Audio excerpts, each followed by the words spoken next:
여러분의 앞길이 잘 열리도록 주님께서 여러분을 돌보시기를 축복합니다. 한 형제가 있었습니다. 마음에 드는 자매를 품고 오랫동안 짝사랑하다가 그 자매에게 데이트를 신청을 했습니다. 레스토랑을, 근사한 레스토랑을 통째로 빌려가지고 그 자매와 데이트를 할 생각을 하고 계획을 잘 세워가지고 오늘 프로포즈를 해야 되겠다 이렇게 하고는 그 자매를 초청을 해서 데이트 나이에 대해서 아주 근사한 옷차림을 하고 식당에 앉아서 혼자 그 자매를 기다리고 있는데 시간이 안 가는 거예요. 그 자매를 너무너무 사모하고 이날을 기다리는데 시간이 되어도 이 자매가 나타나지 않겠습니다. 자기 일찍 올 까닭도 있지만 그 시간이 너무너무 지루하고 안 가는 거예요. 이 자매는 무슨 이유인지 늦습니다. 사랑하는 사람을 기다리는 그 시간이 얼마나 애가 탔겠습니까? 견딜 수 없던 이 형제에게 느닷없이 옆에 가브리엘 천사가 나타나가지고 당신 여기 뭐 하고 있느냐고 물으니까 형제가 사랑하는 자매로 오랜만에 오랫동안 연모하다가 오늘 프로포즈 하는 기회를 마련해가지고 이 식당을 통째로 빌려서 이렇게 앉아있는데 기다림이 너무 지겹다고, 이렇게 기다림이 없이 금방금방 내 소원대로 이루어졌으면 좋겠는데 너무 짜증난다고 이렇게 전사에게 말했더니 전사가 그럼 네 소원대로 들어주면 되겠냐고, 말하는 것마다 즉시 이루어주시면 좋겠느냐고 그랬더니 그렇다고, 어떻게 하면 좋겠냐고, 사랑하는 자매가 당장 결혼했으면 좋겠다고. 근데 그대로 되면 소원대로는 이루어지겠지만 되돌릴 수는 없다. 되돌릴 수는 없다. 그래도 괜찮겠느냐? 괜찮다. 자매와 결혼만 하면 좋겠다. 그래서 그 말이 떨어지는 순간에 짠짜잔 결혼식이 이루어졌습니다. 말도 안 되는 상황이 벌어졌습니다. 자매와 결혼해서 살게 되었습니다. 결혼해서 행복하게 사는데 자식이 안 생긴다. 아기를 낳게 해달라. 아기가 생겼습니다. 키우는데 너무 시간이 오래 걸리네. 빨리 크게 해달라. 빨리 커버렸습니다. 자식을 장가가게 해달라. 장가를 보내버렸습니다. 인생이 휙 지나가는데 조금 있다가 보니까 벌써 손주가 생겼습니다. 잠시 뒤에 기다릴 틈도 없이 가브리엘 천사가 다시 나타났습니다. 멱살을 잡고는 이제 갈 때가 되었다. 스테이를 와, 너 못 가요. 이랬는데 잠에서 깨어났다는 꿈이었습니다. 아침에 일어나 보니 세상이 새롭습니다. 왜냐하면 인생의 세월이 빠르게 지나간다고, 그래서 기다림이 없이 모든 것이 다 성취되어진다고 자신이 결코 행복할 수 없다는 것을 알았기 때문입니다. 기다리는 것이 얼마나 즐거운 일인가. 형제는 기쁨으로 자매와의 사랑을 기다리고 약혼 때를 기다리고 결혼 때를 기다리고 시간을 행복하게 기다리며 즐길 수 있었다는 거죠. 여러분, 누가 만든 얘기했지만 사람은 누구에게나 기다리는 것이 있을 때, 희망이 있고 기다리는 것이 있을 때에 그 속에서 행복을 느낄 수가 있습니다. 사랑하는 사람을 기다리는 것, 여러분들이 휴가를 기다리는 것, 어떤 여행 날짜를 잡아놓고 여행의 때를 기다리는 것, 아기를 임신한 자매가 순산의 때를, 출산을 기다리는 것, 아이가 자라나서 입학할 때를 기다리고 졸업할 때를 기다리는 것, 여러분, 이러한 기다림 속에서 고통을 참기도 하고 인내하기도 하면서 살아가는데 그 기다림 속에서 설레는 마음이 있고 즐거움이 생기고 행복이 있는 것입니다. 앞날에 잘 될 것이라는 것을 기다리며 살 수 있다는 것은 그만큼 행복할 수 있는 것입니다. 그리고 여러분가 무언가를 지금 기다리는 것이 있다면 여러분은 행복한 사람이다, 그렇게 여기시기를 바랍니다. 그런 기다림이 없는 사람이라면 얼마나 삭막하고 얼마나 허전하고 얼마나 힘들겠습니까? 오늘 아침에 눈을 떴는데 아무것도 기다릴 게 없어. 예배 시간도 기다려지지가 않고 그리워지지가 않고 사모되지가 않고, 내일 아침에 또 눈을 떴는데 아무것도 기다릴 게 없어요. 여러분, 이것은 그야말로 허망한 인생인 것입니다. 여러분, 때로는 그러한 기다림 때문에 애간장을 태우고 사랑하는 사람을 기다리는 연인처럼 온몸을 녹아내리듯이 그렇게 자기 자신이 촛농이 녹듯이 녹아내리는 애간장이 할 때도 있습니다만은, 또 그 기다림으로 뜬 눈으로 밤을 세울 때도 있지만 누구나 그렇게 기다리며 살 때가 행복한 것입니다. 그런데 그런 기다림이 만일에 하나님을 향한 것이라면, 여러분과 제가 하나님을 믿고 예수 그리스도의 구원을 얻은 백성이기 때문에 천국을 기다리고 하나님을 기다린다면 이보다 더 귀하고 완벽한 것이 없을 것입니다. 여러분의 가장 큰 바램과 기다림이 거룩한 것이 되고 영원한 것이 될 때에 진실로 우리는 복된 사람이다 일컬어질 수가 있을 것입니다. 그래서 그런지 오늘 말씀에 예레미야는 슬픈 노래를 지어 부르면서 나라가 망하고 자기 집안과 온 주변 사람들이 난리통에 있는 속에서 하나님의 심판과 하나님의 그 저주 앞에 온 민족이 벌벌 떨고 있을 때에 25절 말씀을 보니까 그럼에도 불구하고 하나님께서는 하나님을 기다리는 사람, 하나님을 찾는 사람에게 복을 주신다고 하는 믿음을 고백하고 있습니다. 여러분 성경이 있으신 분들은 예레미야가 3장 25절을 찾아서 한번 읽어보시겠습니다. 같이 읽읍시다. 시작. 주님께서는 주님을 기다리는 사람이나 주님을 찾는 사람에게 복을 주신다. 아멘. 여러분이 이 말씀을 믿음으로 받으시기를 바랍니다. 우리는 흔히 복을 좋아합니다만 어디에 가야 어떻게 해야 복을 받습니까? 주님을 기다리고 주님을 찾는 사람에게 복을 주신다 그랬습니다. 그러나 때로 우리의 현실이 하나님을 기다리기는 너무나 절망적이고 절박하고 슬퍼서 견디기 힘들 때가 많습니다. 하나님이 하나님의 방법으로 하나님의 일을 하시기에 기다리기에 지치는 경우가 많습니다. 어떤 자매는 집을 나간 자기 아들이 집 나간 지 한 달이 넘었는데 돌아오지 않아서 슬퍼하며 그 돌아오기를 기다리고 있습니다. 어떤 형제는 놀이공원에서 실종된 아들을 찾아서 3년째 지금 정신 나간 사람처럼 그 아들이 돌아오기를 기다리는데 절망밖에 없습니다. 여러분 때로 우리는 기다림이 너무 절망적이고 슬퍼서 견딜 수 없어 이 세상을 떠나고 싶을 만큼 고통스러운 아픔을 겪는 사람들이 허다합니다. 개인적인 그런 것뿐만 아니라 우리 나라의 문제에서 그렇죠. 조국의 통일과 해방을 지금 60년째 기다리고 있지만 요원합니다. 어제도 뉴스에 나온 이 시리아의 내전 같은 경우에 너무 잔혹해서 지금 3년째 시리아가 내전을 겪고 있는데 이제는 누구도 승리를 보장할 수 없고 지금 무엇 때문에 전쟁하는지 전쟁의 이유도 잃어버릴 만큼 그런 상황이 되어버리고 말았다고 합니다. 오늘 예가서를 기록한 예레미야 선지자도 그런 일을 겪고 있었습니다. 정말 절망적이고 슬퍼서 견디기 힘든 아픔을 겪고 있었습니다. 여러분 예레미야 당시에 이스라엘 나라는 587년에 전후에서 나라가 멸망당하는 위기에 빠지게 됩니다. 멸망하는 조국의 역사의 한복판에서 하나님께서 자기 민족을 심판하시고 저주하시고 버리셨다 하는 이 감정을 씻어낼 수가 없었습니다. 멸망하는 조국의 현실 앞에서 괴로워하며 슬퍼하며 눈물로 세월을 보내는 사람이 예레미야였습니다. 그래서 예레미야의 별명이 뭡니까? 눈물의 선지자입니다. 세월을 아파하고 시대를 아파하고 조국을 아파하고 이웃의 고통을 아파하면서 늘 울부짖고 다니기 때문에 그렇습니다. 여러분 성경이 있으신 분들은 예레미야 3장 1절에 이런 노래를 읽을 수가 있습니다. 나는 하나님의 진노의 몽둥이를 얻어맞고 고난당하는 자다. 스스로 어떻게 말했습니까? 나는 하나님의 진노의 몽둥이 얻어맞고 고난당하는 자다. 스스로 그렇게 하나님의 진노의 몽둥이 얻어맞았대요. 여러분 18절에 내려가 보시면 그는 또 이렇게 노래합니다.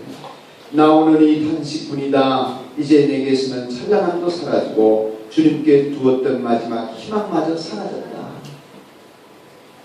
어느 정도 절망의 상황이 있는지를 느끼게 해주는 말씀이죠. 그런데 여러분 놀라운 것은 그럼에도 불구하고 그는 소망이 끊어진 것처럼 보이는 절망의 위수에서 한 가지를 포기하지 않은 것이 있습니다. 그게 뭐냐면 주님께 두었던 마지막 희망마저 사라져 보이는 현실 앞에서 주님을 의지하는 믿음을 포기하지 않았습니다. 이제는 주님도 나를 버리셨다, 이 민족을 버리셨다는 절망밖에 없지만 그래도 하나님밖에는 기댈 것이 없다고 하는 믿음 안에서 그는 서 있었습니다. 이게 은혜였습니다. 하나님을 기대하는 믿음. 계속해서 하나님을 향하여 부르짖고 울부짖고 슬퍼하며 자기의 절망하는 대상 또한 하나님으로 삼았습니다. 그래서 기도의 줄을 붙잡고 놓치지 않는 가운데 소망의 아침을 기대하는 응답을 받습니다. 그게 오늘 본문의 말씀입니다. 19절부터 제가 22절까지를 천천히 읽겠습니다.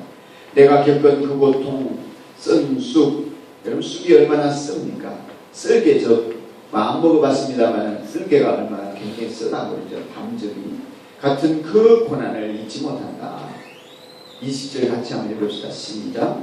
잠시도 이룰 수 없으므로 울적한 마음을 가누기에 21절 그러나 마음속으로 곰곰이 생각하며 오히려 희망을 가지는 것은 22절 주님의 한결같은 사랑이 마음이 없고 그 흥mir이 끝이 없게 됩니다. 아멘.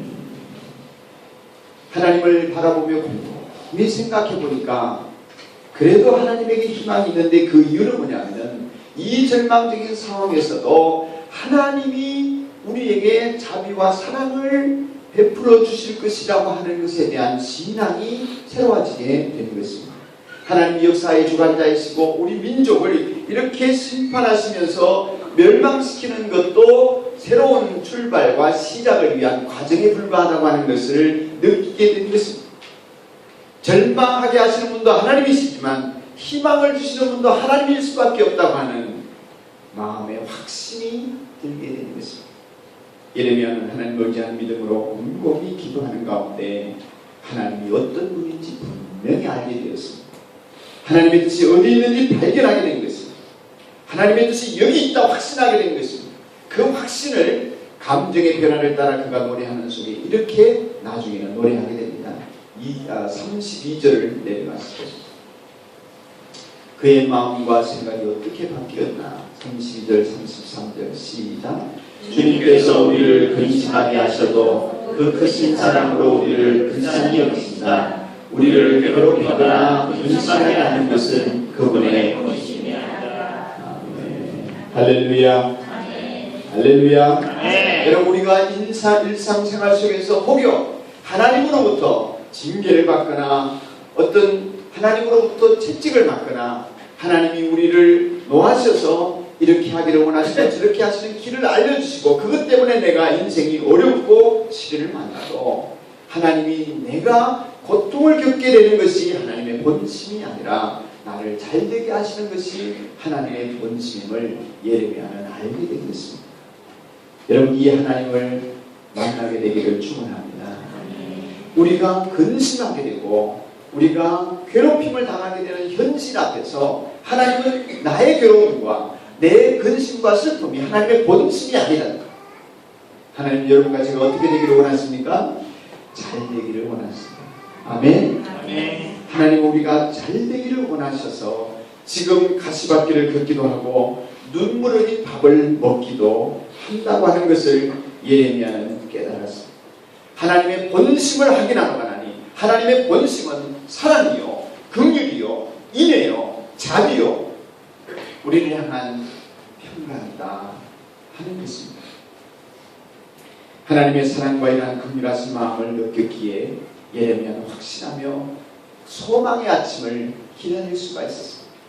하나님께서 우리를 지금 이 나라가 망하는 길을 걷게 하시지만 반드시 이 나라를 다시 일으키어 세워주실 것이라고 하는 믿음을 회복하였고 자기 인생이 지금은 내리막길이라도 반드시 올라갈 때가 있을 것임을 믿게 된 것은 하나님의 사랑에 대한 확신 때문이었습니다.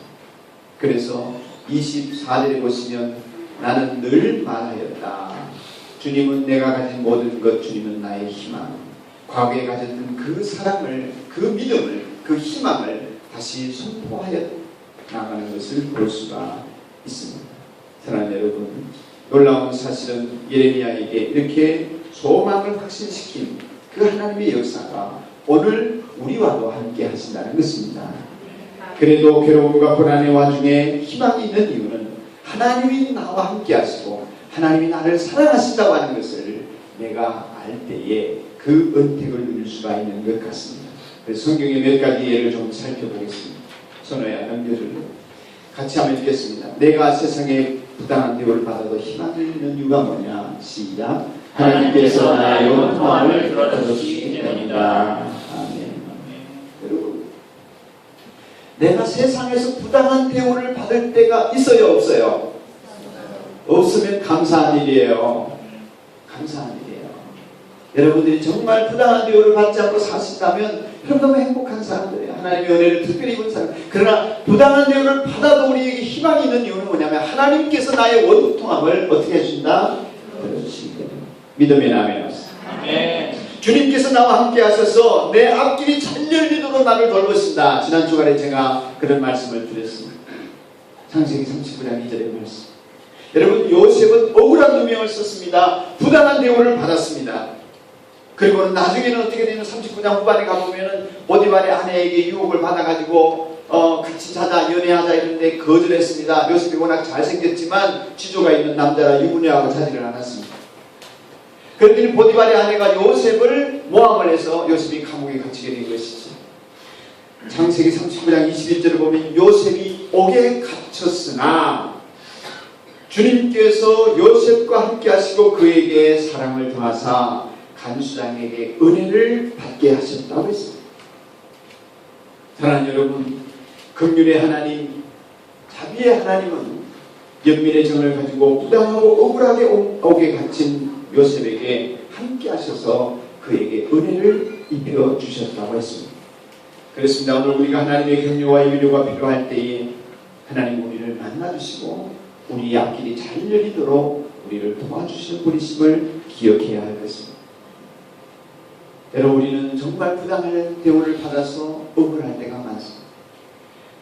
그 사람은 나를 기억해 줄 줄 알았는데 나를 잊고 삽니다. 내가 옳다는 사실을 오직 나만 알고 남들은 다 나를 오해합니다. 남들이 다 나에게 등을 돌리는 고독한 순간이 있습니다. 그렇지 않을지라도 그렇게 느낌을 받을 때가 있습니다. 나는 혼자다. 나는 외롭다. 남들은 다 나를 싫어한다. 그런 순간에 하나님은 그 외로움 속에 나와 함께 하시고 나를 만나주시는 하나님이십니다. 하나님께서 나의 원통함을 들어주신 줄 알고 희망을 잃지 마시기를 축원합니다. 두 번째로, 내가 상실의 슬픔을 겪어도 희망이 있는 이유는 시작, 하나님께서 나의 상처를 치유하시기 때문입니다. 아멘입니까?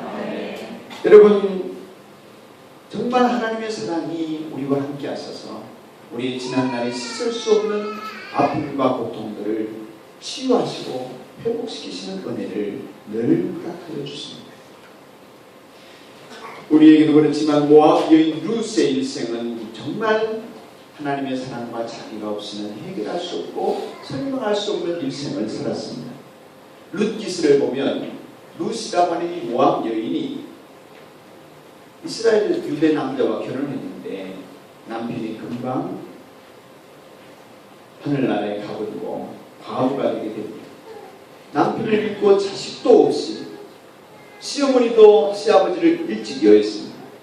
그러니 이 룻은 자기 시어머니를 모시고 하나님만을 의지하면서 낯선 땅 유대에 와가지고 베들레헴에서 그래서 남의 밭에서 곡식을 주스다가 먹어 살아야 되는 그런 가련한 여인이었습니다.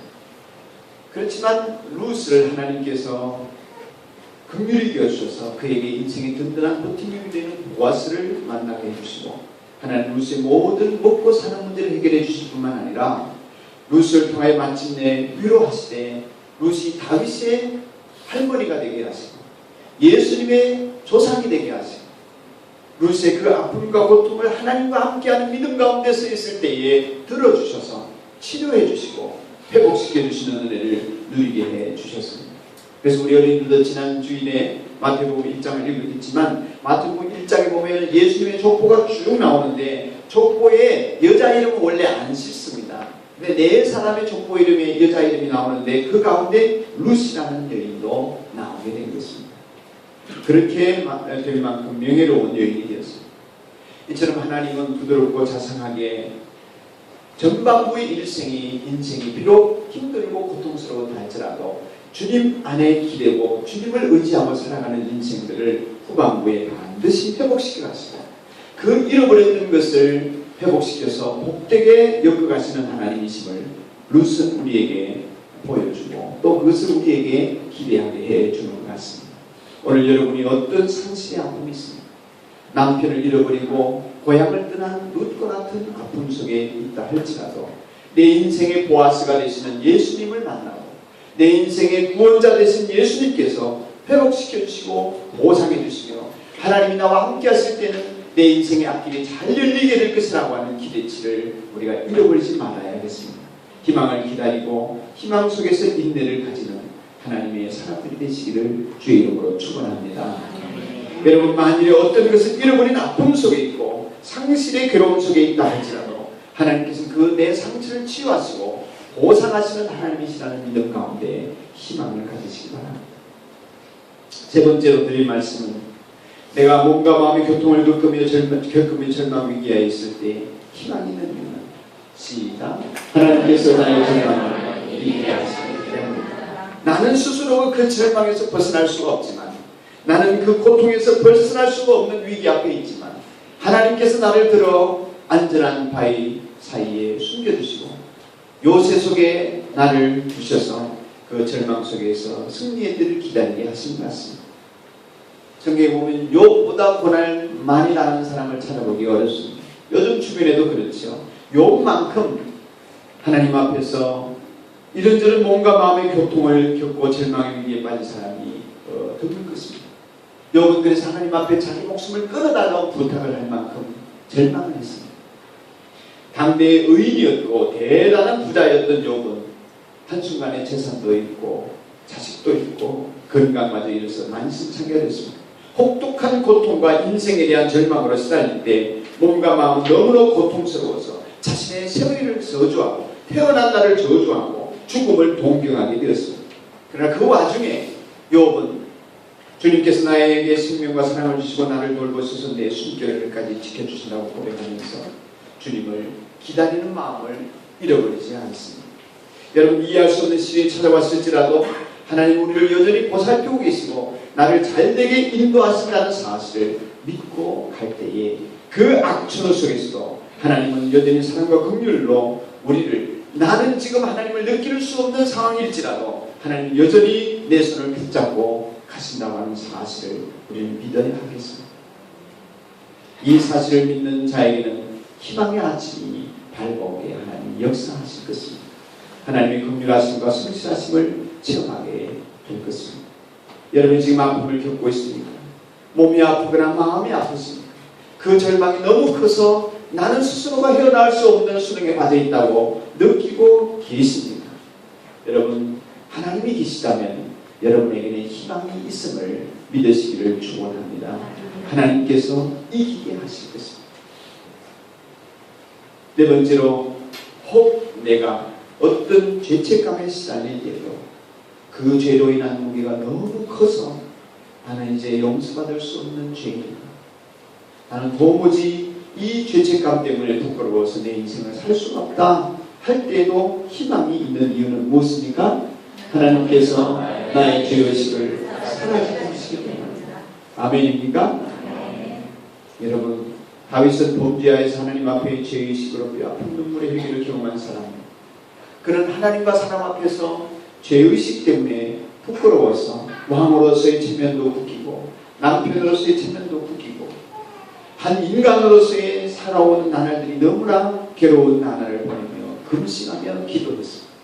그러던 어느 날 그는 깊은 회개기도 속에서 하나님의 사랑과 긍휼을 경험하게 됩니다. 그는 시편 32편에서 내가 이르기를 내 허물을 여호와께 자복하리라 하고 주께 내 죄를 아뢰고 내 죄를 숨기지 아니하였더니 곧 주께서 내 죄의 악을 사하셨나이다. 악인에게는 많은 슬픔이 있으나 여호와를 신뢰하는 자에게는 인자하심이 두루리로다. 그렇게 노래하고 있습니다. 죄인으로서 악인으로서 스스로를 생각할 때 너무나 괴롭고 많은 슬픔이 있었지만 사유하심과 용서하심이 하나님의 계심을 믿고 하나님을 신뢰했더니 하나님의 자비로운 손길이 그를 감싸시고 그 죄의식에서 그를 벗어날 수 있도록 도와주셨다는 고백이었습니다. 그런 고백합니다. 나의 평생에 선하심과 인자하심이 반드시 나를 따르니 내가 여호와의 집에 영원히 거하리라. 우리는 예수님의 십자가의 보혈로 죄 용서를 받지만 죄의식을 씻어내는 것은 하나님의 사랑입니다. 하나님이 여전히 나를 사랑하시고 나에게 긍휼을 베푸시고 나에게 자비로우신 분이시라고 하는 믿음 때문에 우리는 죄의식에서 벗어날 수가 있습니다. 어떤 죄책감에 여러분 시달릴 때 오늘도 죄 용서를 구했지만 여전히 죄책감은 남아있을 수 있습니다. 죄의식은 남아있을 수 있습니다. 한꺼번에 다 씻어지지 않을지라도 하나님의 사랑을 경험하고 느끼면 느낄수록 하나님 우리에게 그 죄의식에서 자유하게 하시는 분이십니다. 그래서 우리는 주님과 동행하는 것이 너무나 소중한 것입니다. 임마누엘의 하나님을 내가 늘 부르짖고 선포해야 될 이유가 여기에 있는 것입니다. 주님이 나와 함께 하신다고 늘 선포하라고 지난주에 말씀을 드렸습니다. 지난 목장 모임에 그렇게 선포했더니 하나님께서 나에게 큰 기쁨과 자유와 나에게 담대함을 주시는 은혜를 누렸다고 고백하는 말을 들을 수 있습니다. 여러분 선포해 보셨습니까? 선포하시기를 축원합니다. 아멘. 말씀을 선포하셔야 알고 있는 것으로 되지 않습니다. 그렇다 생각하는 것으로 되지 않습니다. 선포하셔야 주님께서 나와 함께 계셨습니다. 내 앞길이 잘 열리도록 나를 돌보신다. 여러분 말로 선포하시기를 바랍니다. 그래서 우리는 임마누엘의 주님을 찬양하고 늘 노래해야 내 주변에 있는 악한 영들과 악한 일들이 내 앞에서 소멸되어지는 것입니다. 날마다 주님 내 곁에 계셔. 그 찬송 아세요? 자비로 날 감싸주시네. 주님 앞에 이 몸을 맡길 때 힘주시네. 위로한 주네. 어린 나를 품에 안으시사 항상 평안함 주시도다. 내가 살아 숨을 쉬는 동안 살피신다 약속하셨네. 할렐루야. 아멘. 주님이 돌보신다 약속해 주셨습니다. 사랑하는 여러분, 주님의 사랑과 긍휼을 여기시는 무궁합니다. 잠시 우리에게 시련이 올 수 있으나 그것은 결론이나 끝이 결코 아닙니다. 믿으면 아멘. 나의 시련과 나의 고통은 결코 결론도 아니고 끝도 아닙니다. 그리스도인의 삶은 항상 주님과 함께하는 잔치로 끝나게 되어 있습니다. 하나님의 사랑과 긍휼을 여기시면 결코 중단되지 않습니다. 인자하심은 아침마다 새로울 것입니다. 누구에게? 주님이 나와 함께 하신다고 선포하고 나아가는 사람들에게 그럴 것입니다. 고통 중에도 주님이 나와 함께 하신다고 하는 것을 선포하고 나가는 사람에게는 희망이 있습니다. 이 믿음이 있기 때문에 우리는 고난을 당할수록 더욱더 그 고난 가운데 주님이 나와 함께 하심을 선포하고 찬양하게 됩니다. 하나님께로 더 가까이 갑니다. 고통 가운데 계신 주님, 변함없는 주님의 크신 사랑, 영원히 주님만을 섬기리. 고통 가운데 나와 함께 계신 주님, 변함없는 주님의 크신 사랑을 확신하며 고통 속에 하나님께로 더 가까이 나아갑니다. 나와 함께 하시는 주님으로 인해서 나는 반드시 이 고통 속에 승리하며 이겨나가겠습니다. 주님이 뜻하신 일을 헤아리기 어렵다. 언제나 내가 주님 뜻 안에 있음을 믿습니다. 하나님 신뢰하는 여러분에게는 절망의 어두운 터널 끝에 희망의 아침이 기다리는 기쁨이 생겨날 줄로 믿습니다. 온갖 시련 가운데 여전히 희망을 말할 수 있는 이유는 하나님 때문입니다. 하나님이 살아계시기 때문에, 하나님이 역사하시기 때문에, 하나님이 나를 돌보시고 계시기 때문에, 하나님이 이 모든 상황을 지켜보시며 나를 선한 길로 인도하시기 때문에, 내가 하나님 편에 붙어 있으면 나는 잘 될 수밖에 없는 사람. 지금 터널 속에 갇혀서 끝이 안 보이는 것 같습니까? 앞이 깜깜합니까? 어쩌면 터널이 굽어 있을 수 있습니다.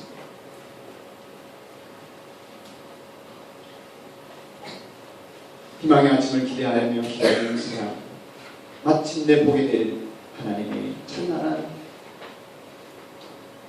은총과 복의 아침, 여러분이 꼭 만나시게 되기를 축원합니다. 기도하겠습니다. 사랑하는 여러분, 꼭